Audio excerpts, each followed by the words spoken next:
prestigious, radio talking about voice of the people. In short, you can actually just do that with VOP 90.3 here in Lagos. And Rahim is back up in here. This is another nighttime show. Yes, I'm starting a little bit late because we had a whole lot of other things and programs that was lined up.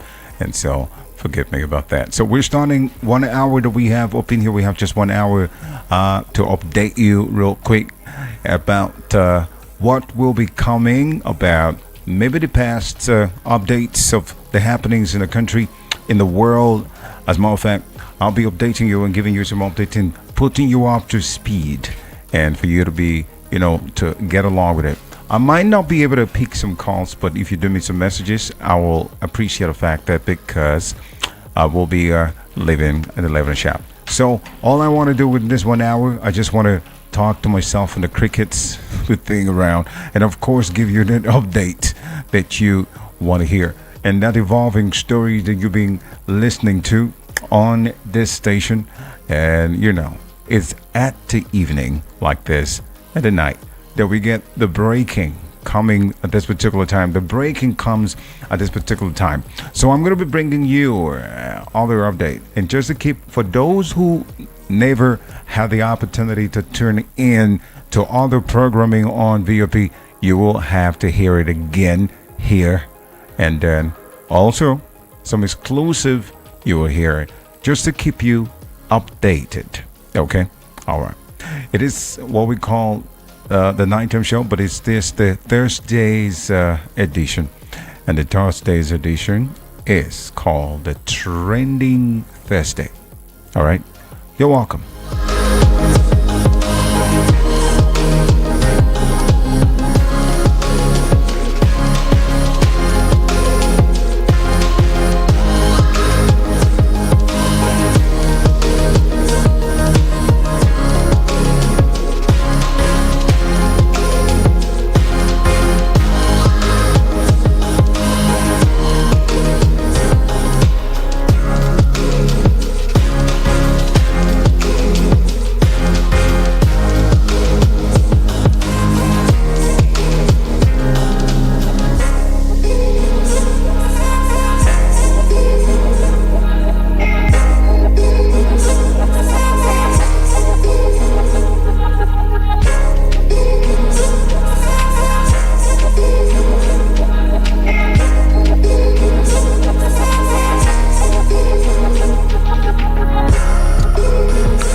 All right, so you're welcome back.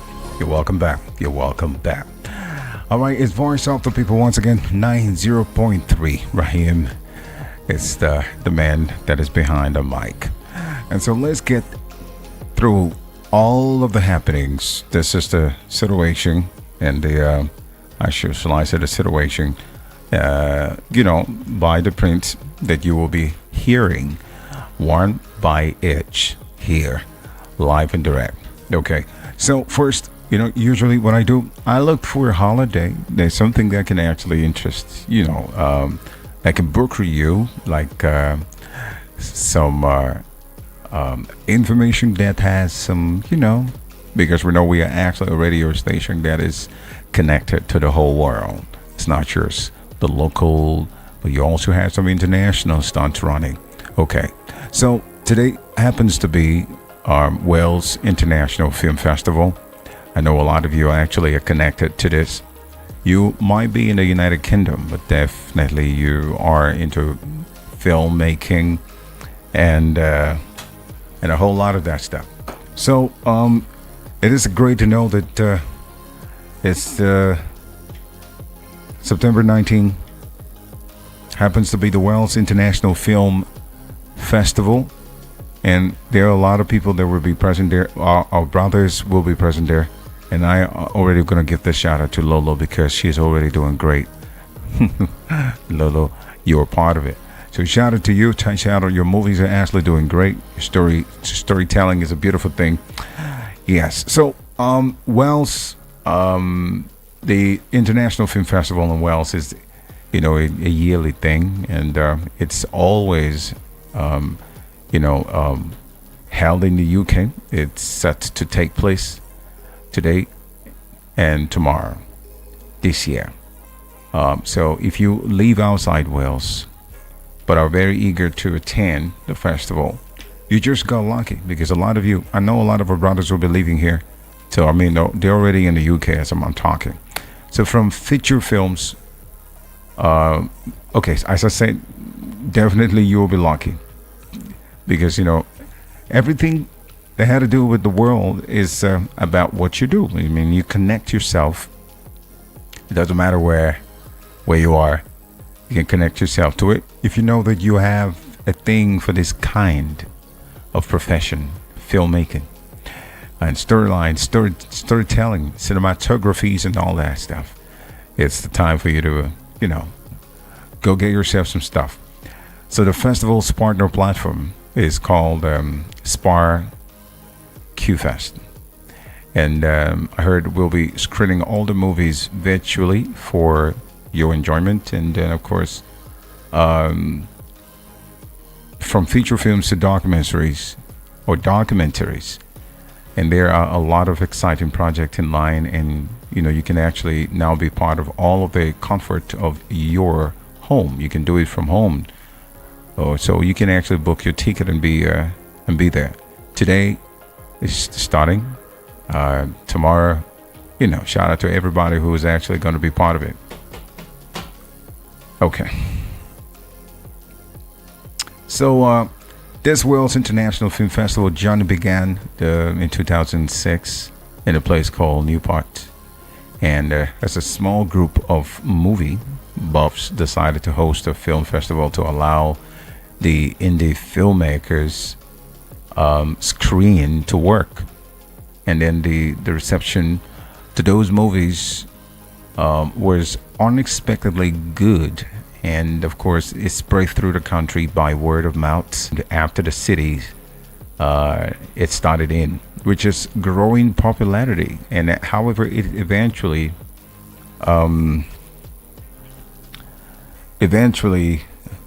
led to the birth of the Wales International Film Festival. In 2012, the guild moved to headquarters, and then, of course, to Click Street Studios in London with a full staff of enthusiastic movie lovers and professional filmmakers. And the original intent of the guild was to promote and support indie movie makers whose movies often went unnoticed and usually failed to be featured at the iconic film festivals like Cannes. If you know Cannes, it holds to its purpose to date and continues to put a major focus on the indie movies. And then, of course, by 2010, the guild actually spread their branches to host two other major film festivals. And the British Horror Film Festival, and those of you who love horror movies, it came about, the British Horror Film Festival and the British Independent Film Festival. 2 years later, they took a step further to give rise to the British Animation Film Festival, which was widely appreciated right from its first year. And then, of course, the festival features range of genres from music videos to experimental movies that actually could be an abstract work for video art based on an intriguing concept. And then they open its arms to all kinds of work, without strict limitations. And if you're a film critic, movie lover, or movie maker, this is the actual perfect event for you to be part of. You need to be part of it. If you're actually connected to any of this profession, it is good for you to be part of it. I know a lot of us here in Lagos that have already left and pinned themselves somewhere there. So shout out to all of you. Wales International Film Festival is today, tomorrow. Okay, holla.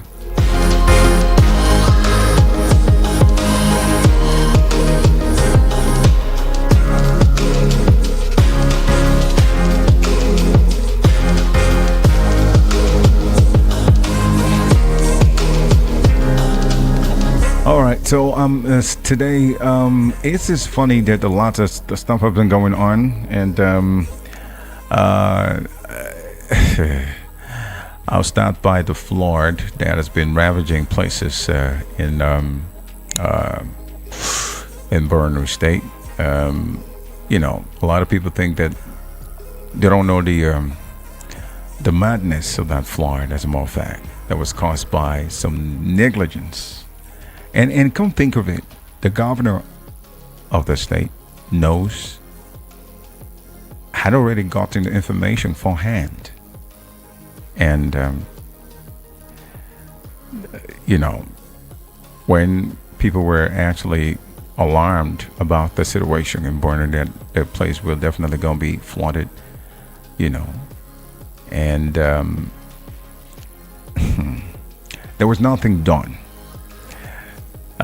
They get back feedback to the people and told them everything was okay. And no, nothing is going to happen. The flood is not going to get, And we all know that when the dam is always opened or released, is always this is the same problem that some people call it natural disaster.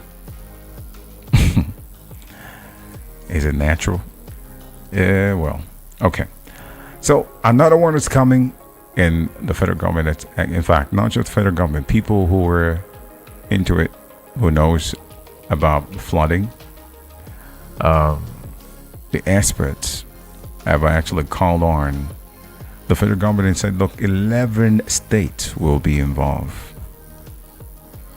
11 states will be ravaged with the one that is coming. And I want to believe that it's not going to be politicized as usual, because everything is not taken serious until when there's a problem. Nothing is being taken serious until when there is a problem. When now there's a problem in the country, when now the event started, when now there's this incident, this bad incident, that's when they'll start looking at how they can solve the problem. Why can't we solve the problem beforehand? Why can't we stop? Why is even Nigerians going through this problem? Why can't we develop? Okay. I think I'm tired of talking about that, but let's go. I've got too many things I want to talk about, so get yourself ready. Let's go. It's Trending Thursday, y'all.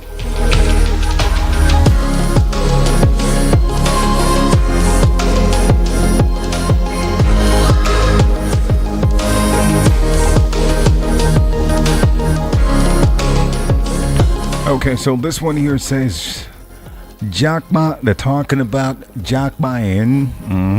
So Nigerian government reveals plans to curtail irregular migration.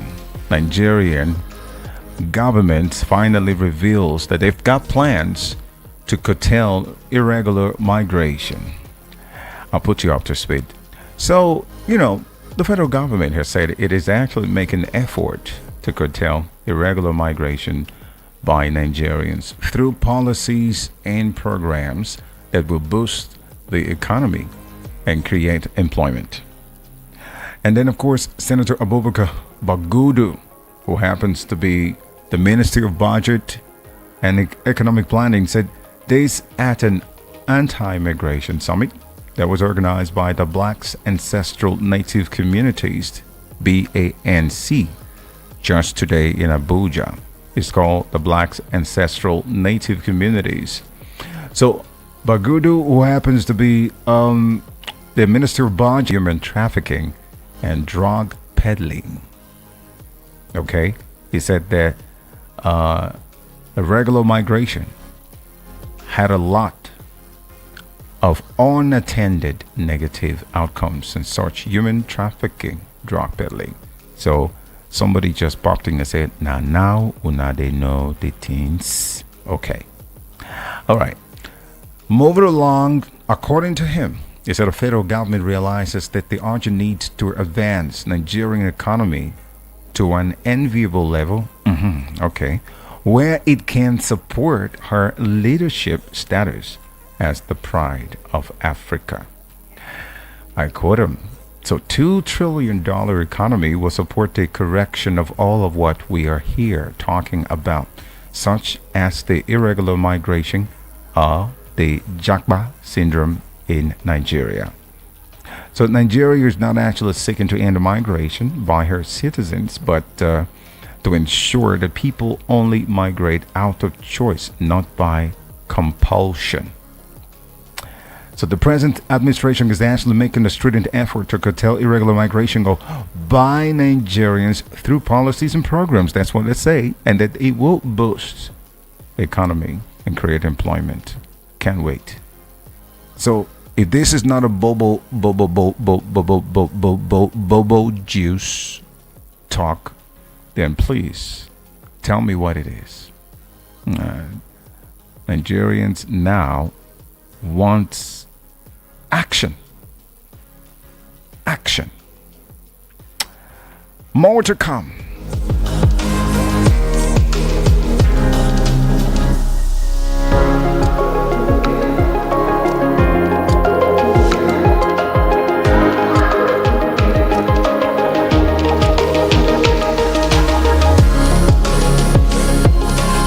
Okay, so here, this one here says, I serve the people, not big wigs of Benue. I serve the people, not big wigs of Benue. Governor Aliyah. Aliyah. Okay. He said, poor masses out there are the headquarters of democracy,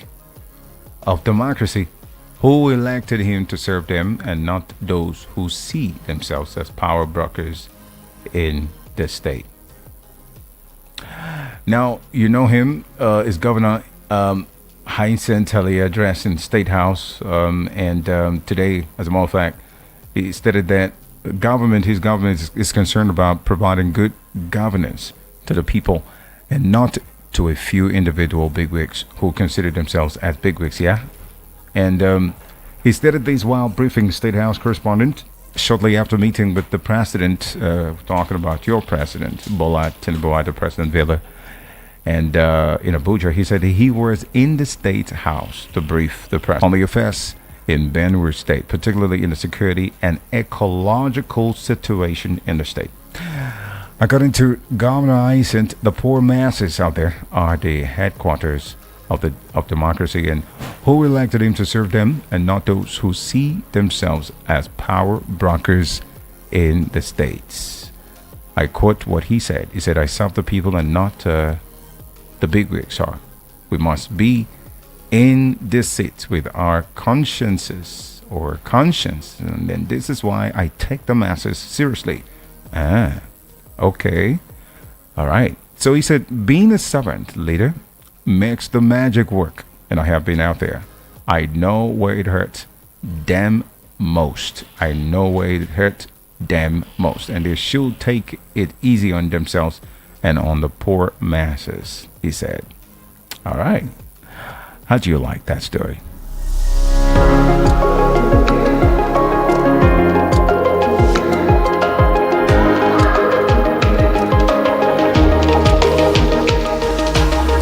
All right, now 27 go past the hour of 10 is Trending Thursday. We're bringing you all of that, the happenings in the nation, yes, and in the world. Raheem is my name. In case you're just tuning in, you're welcome. Let's do this differently today, the Trending Thursday. And this one here, we're moving to somewhere. Possibly, maybe we should go to Edo State and see what's going on after.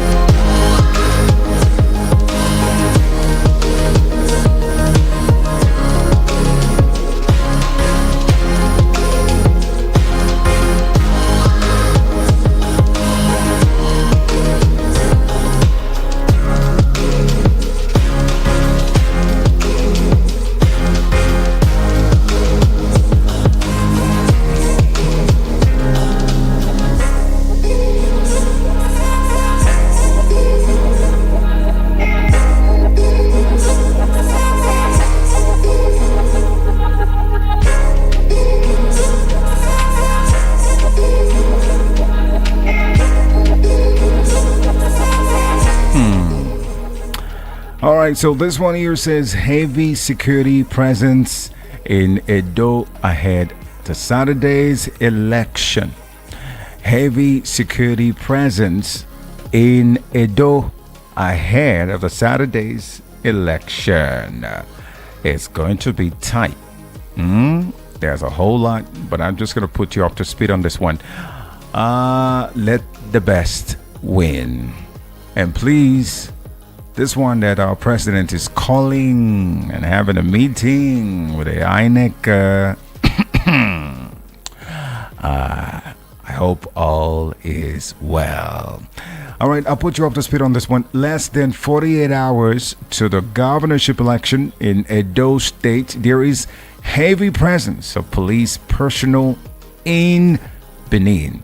Heavy presence of police personnel in Benin, the state capital. Of course, now the heavy presence of security personnel caused traffic today, and the gridlock was something else in some areas of the state capital where security personnel from the Nigerian police and other security agents were seen stationed at strategic places.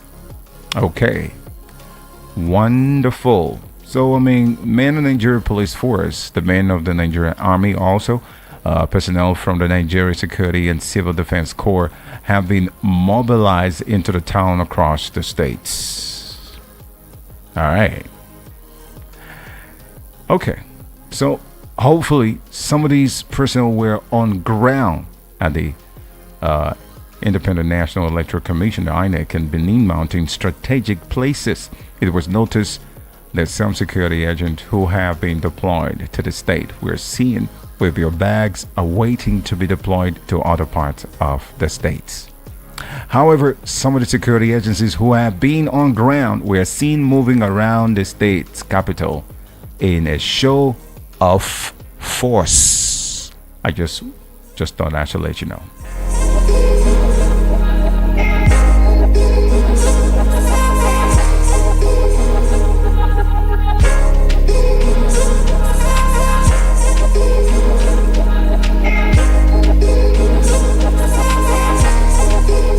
More to come, but we're going to take a break now. When we come back after the break, I will be doing you more of the teasers and, of course, the updates.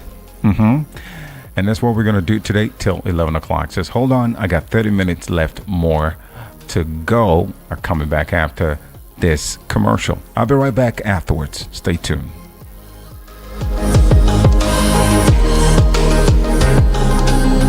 Okay, I think it's best for me to just continue. All right, no time to take break. Someone say, go ahead, hit it. We want to hear the rest of them. We don't, no time. Now I said, okay, fine. We're going to do the commercial later. All right, it is very, very good to know that too many things are going on in the world, and you will need to get the information before tomorrow morning. And that's how you're going to get it from me. How about that? Let's go. This one here says, Dan Tata speaks on Africa's role in global green hydrogen transition. We have the resources. Dan Tata speaks on Africa's role in global green hydrogen transition. He says, we have the resources, but where is the resources? Why are we not doing it? Why are we not using the resources to develop our country, the Africa, the giant of Africa that we know? Why? That's the question everybody keep asking. And my friend from California is always asking the question. He has actually posted a message, and I keep wondering, how do I even answer you? I'm also asking the same question. All right.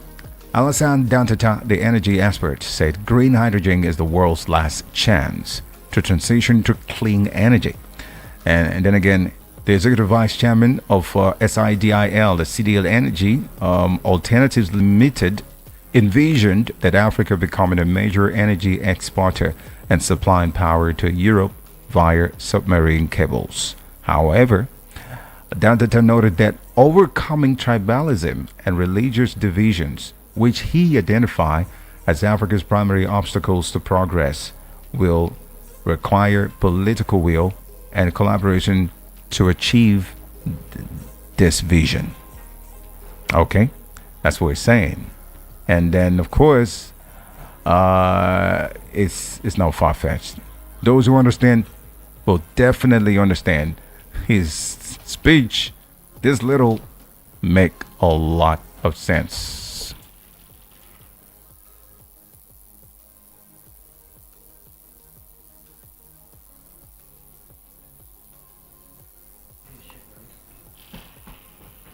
Okay.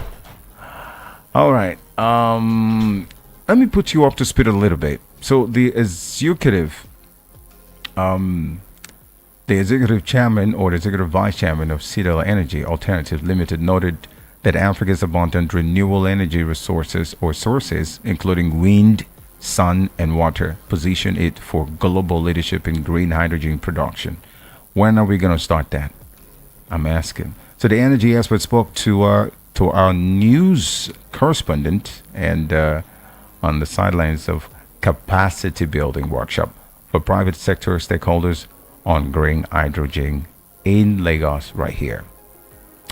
All right, so we're looking forward to that.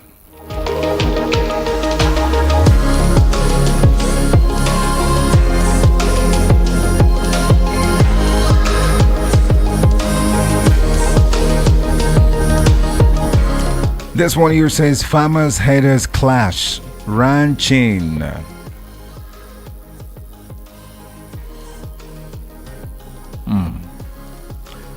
Farmers haters clash ranching, open grazing to coexist. To coexist in short term. This is Jiga speaking.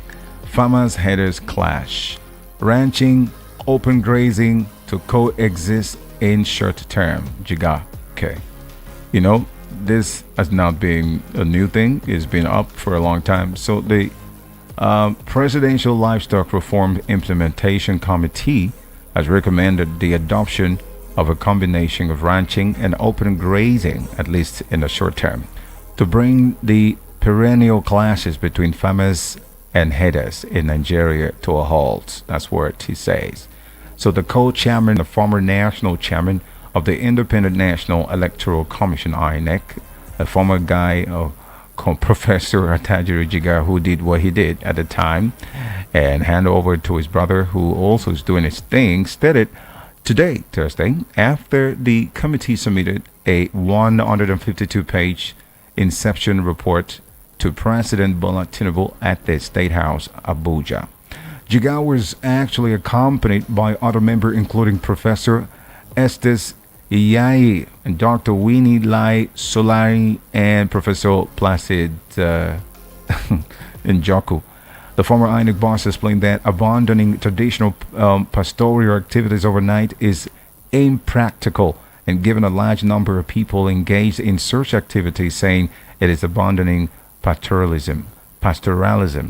And he further explained that the abrupt abandonment of traditional activities for ranching without consideration for those who have their lives built around a system which he described as a huge population will not be advisable. This is Jiga talking.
Okay, you know, we heard and we read an information that the almighty Wike has got somebody somewhere, you know, attached to the election in Edo State.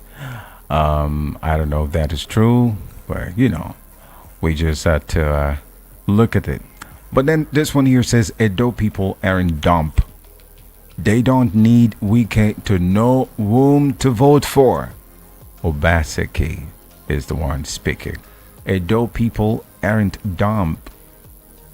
They are not dumb. They do not need Wike to know whom to vote for. All right. Having falling out politically with Obaseki after the 2020 election, Wike has vowed not to support Obaseki candidate. Talking about Asri Igadalo come Saturday. I talked about it the other day. Okay. So the governor of Edo State, still the governor until afterwards, Godwin Obaseki, insists that his fallout with the Minister of the Federal Capital Territory, Nyesom Wike, will not hurt the chances of the People's Democratic Party to emerge victorious in Saturday's governorship election in the state. Wike was one of the figureheads that worked for Obaseki victory against Adams Oshomole-backed candidate Osage Ezeyamo of the All Progressive, the APC, as a matter of fact, in 2020. Having falling out politically with Obaseki after the 2020 election, Wike has vowed not to support his candidate, Asri Igadalo, come this Saturday. So, but speaking on a particular TV, politics today, he said Obaseki, who was actually asked how worried he is about Wike's position this time around, he said that Edo people are wise enough to decide whom to vote for by themselves. He said, Wike came to get Edo people to vote for me, right? Wow, Edo people are not that dumb. They know who to vote for. Okay. He says that they don't require the services of an outsider to make their decisions. Edo people will make their decision this time because they know what they want. The governor said he does not regret falling out with some of his political associates, including Oshomole, Philip Shaibu, among others. He said that some politicians are not happy with him because he has used money from government revenues to solve people's needs. Okay, so literally what he's saying is that some other associate politicians that he fall out with are actually expecting him to be giving them some money and not to help other people. Anyway, that's what I read from that. And of course, do or die affair. Governor Obaseki had a few days ago stated that Edo governorship poll is a do or die affair. Let me small thing, which attracted a lot of criticism, especially from the opposition parties. And of course, he, however, clarified that his statements maintaining that the election is a do or die affair because Edo people will be doomed if the APC takes over this state. That's not me talking. That is the word that came from this governor in Edo State talking about Governor Obaseki. More to come.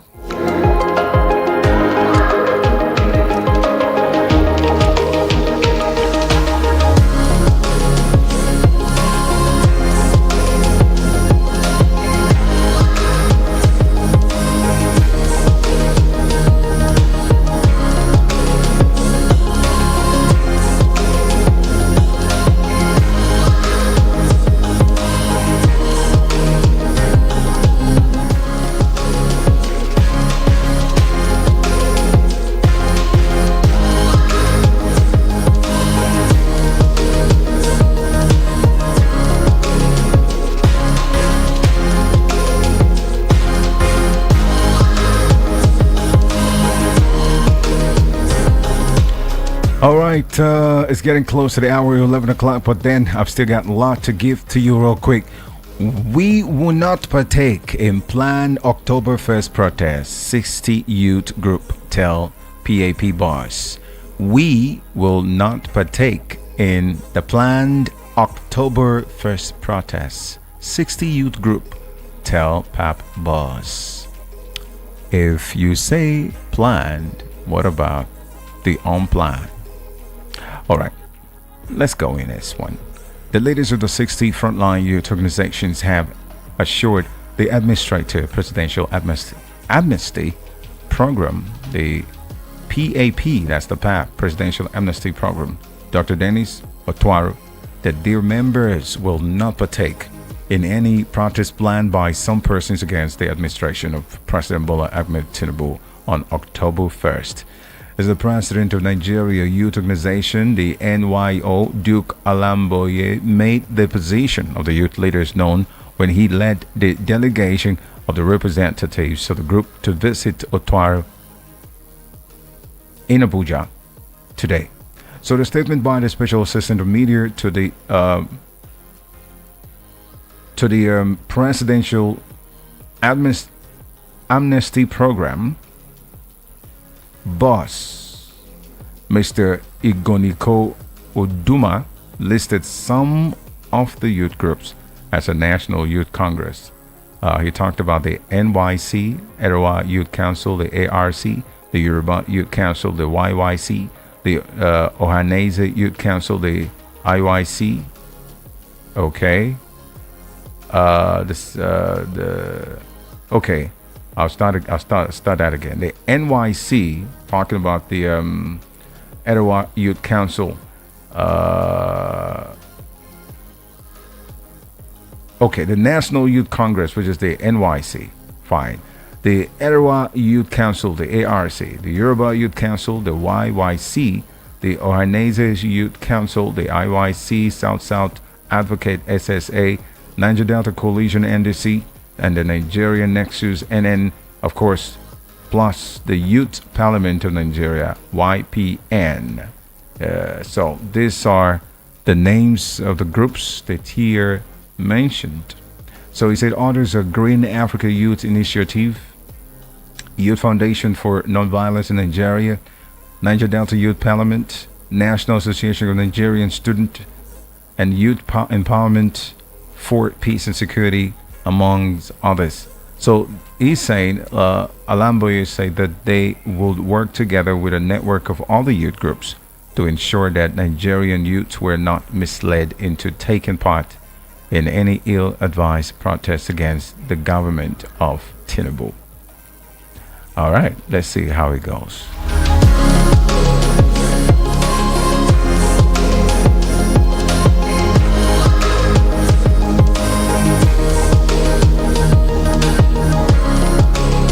Okay, so you already know that Shatima, the Vice President, not Tinubu, is to lead Nigeria's delegation to the 79th United Nations General Assembly.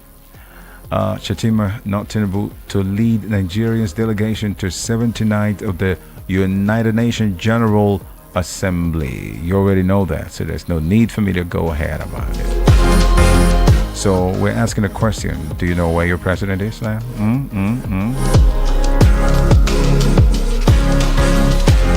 And about the flood that is ravaging everywhere there. It's crazy seeing the pictures and all the whole place is been filled with water. It will it will shock you. I don't know. I'm just curious. NEMA, Borno government, others set up joint flood committee, continue search operations. The NEMA, Borno government, others set up a joint flood committee, continue search operations. Of course, NEMA officials said the committee will address the impact of the floods in Borno State, while search and rescue operations continued in the states. All right. Okay.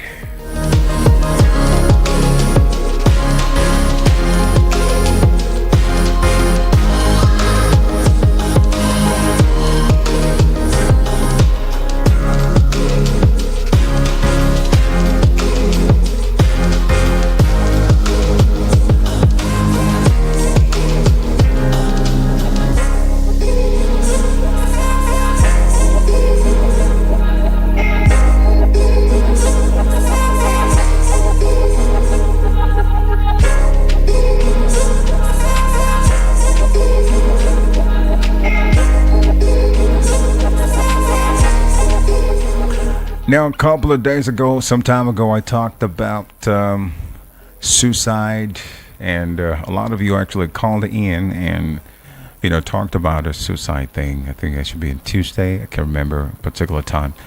But then I'm hearing now that Nigeria is moving towards decriminalizing attempted suicide. In other words, if you are attempting to commit suicide, to be self-destruct, to suicide, you will be charged and imprisoned because it's really going to be a criminal offense. It has not been booked here, but it's done outside the country, in developed countries and undeveloped countries. So I'll bring this here. Nigeria moves towards decriminalizing attempted suicide. Okay, so still talking about suicide prevention. This is the reason why they came up with this. So I'll put you on the know. The suicide rates are particularly high among young people. Now, I'm telling you, recently, we know there are a lot of people who just committed suicide recently. It's just been crazy.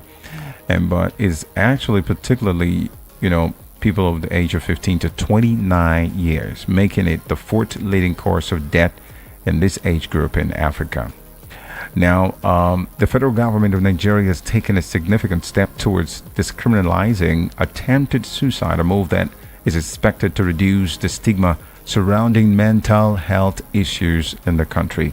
So the announcement was made by the coordinating Minister of Health and Social Welfare, Professor Mohammed Payton, during his press conference to commemorate the 2024 World Suicide Prevention Day. The theme, which I said before, for this year's commemoration is changing the narrative in suicide. And according to Payton, the Ministry of Health and Social Welfare has launched the National Suicide Strategic Framework, and then which aims to enhance the mental health and prevent suicide. Framework identifies the risk of protective factors associated with the suicide in Nigeria, as well as strategic objectives and the interventions and indicators for prevention. So we are looking forward to see how that will go, and we believe that it might be good. But please, it shouldn't be bobo juice. It should be for real.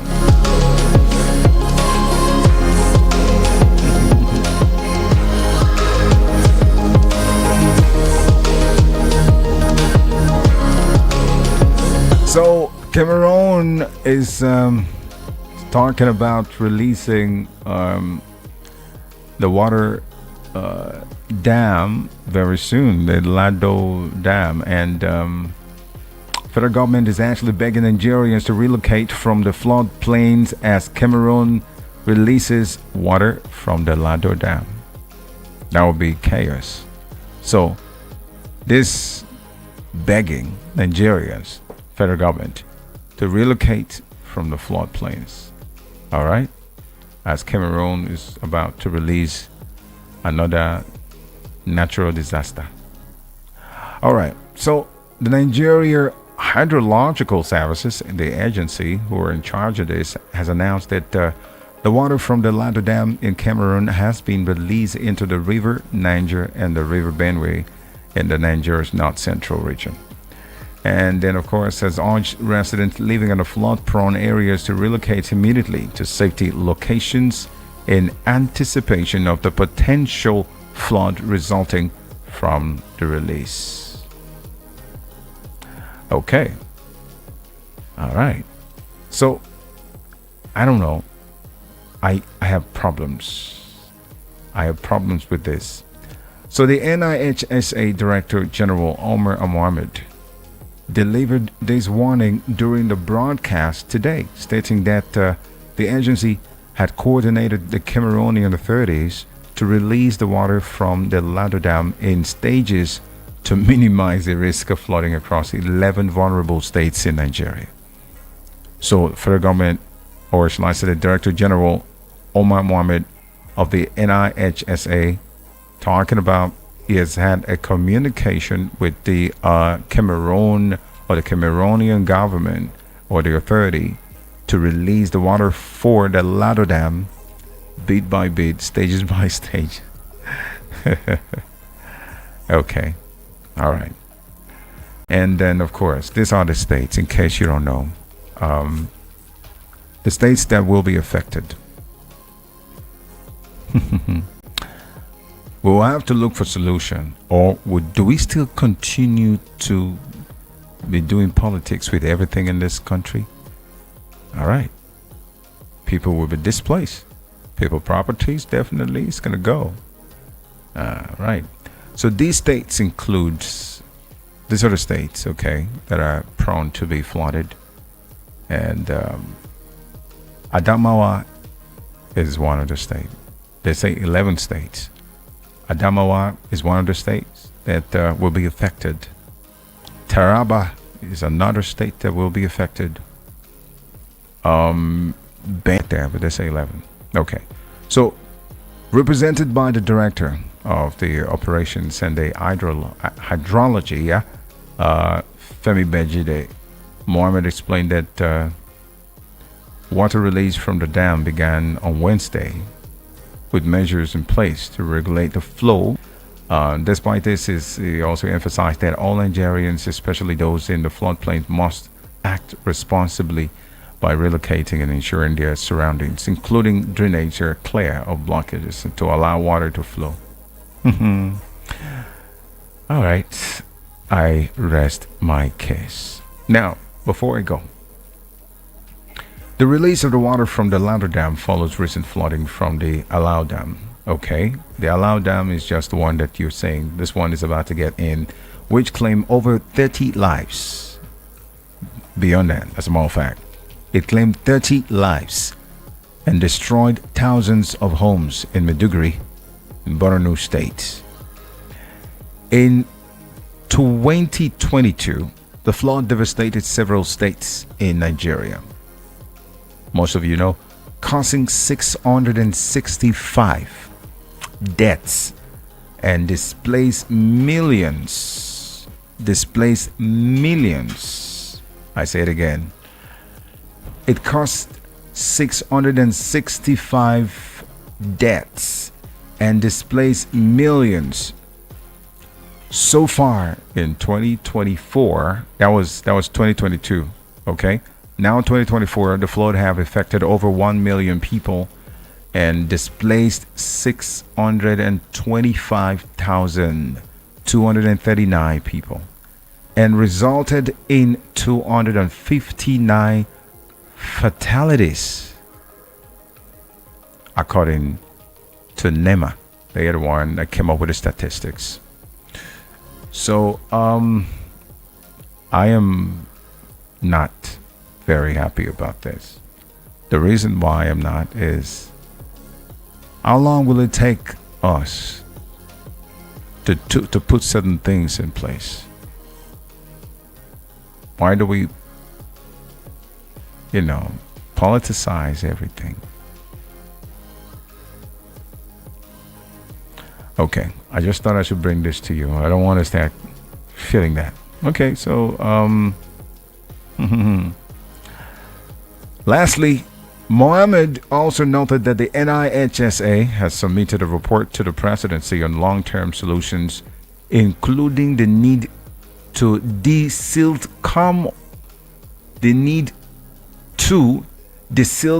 some of our Nigerians' dams to better manage water flow. I'm still asking a question. How long is it going to take us to do it? It's okay. 2 minutes to the hour of 11 o'clock. I'm about to leave you, but I feel that I'm not taking calls today, so I'm sorry about that. Tomorrow we're going to do all the talking. Okay, all right. So I've been able to serve you some some news. And I'm also gonna let you know that this, after the Dangote refinery, another massive project is also coming. They're gonna be launching it very soon. We don't know exactly the location. Well, you will hear it. Politicians are actually gearing money. Smells everywhere. And do you know that Coca-Cola announced the plan of investing $1 billion in Nigeria? We don't know, but $1 billion Coca-Cola is looking forward to be able to come and invest 1 billion. And I hope it goes well, because most of the organizations that are doing well in the country are leaving to other African country. In case you don't know, no. So many organizations, so many companies are leaving to other African countries where they feel that it's comfortable and they're doing better. Okay. All right. I think I gotta go.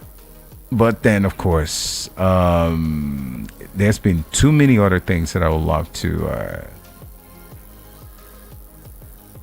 talk about, but the time is the problem. It's 11 o'clock, and I think it's time for me. We know how to do best. But this one is actually coming from Lautech Governing Council Chair. It says terrorism and banditry threatening forestry practice. So the chairman governing council of Ladoke Akintola University, the Lautech professor Ayodeji Omole, has declared that terrorism, banditry, and kidnapping are threatening forestry practice in the country. The professor of forest engineering lamented the forestry practice in Nigeria and has recently become endangered due to largely to widespread incident of attacks, killings, rape. So he made a declaration while delivering the 561st inaugural lecture of the University of Ibon today. Shout out to all that are graduating and all that are getting in. I appreciate you guys.